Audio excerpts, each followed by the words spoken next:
লাগাতার তল্লাশি অভিযানে বাংলাদেশি ধরা পড়ছে ভারতের বিভিন্ন জায়গায়। দিল্লি, মুম্বাই সহ আরও অন্যান্য জায়গায় বাংলাদেশিদের খোঁজে চিরুনি তল্লাশিতে নেমেছে পুলিশ।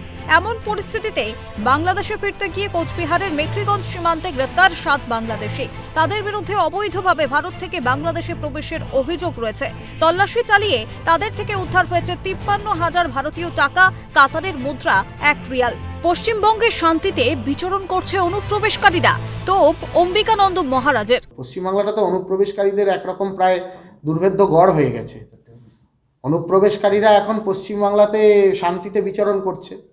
আমরা তো দুয়ারে সরকার প্রকল্প দেখেছি, কিন্তু আমাদের দুর্ভাগ্য যে আমাদের দুয়ারে জঙ্গি দেখতে হচ্ছে।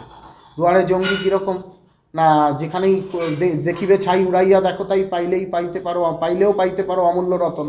তো ওটাকে এখন কবি যদি থাকতেন তিনি বলতেন, যেদিকে দেখিবে ছাই উড়াইয়া দেখো তাই পাইলেও পাইতে পারো অনুপ্রবেশকারী জঙ্গি। এই ঘটনায় 2 ভারতীয় বাসিন্দাকে আটক করেছে বিএসএফ। তারা কবে এদেশে এসেছিল, কিভাবে এসেছিল, সবটাই খতিয়ে দেখা হচ্ছে। শশীকেশ রায়ের রিপোর্ট, ক্যালকাটা নিউজ।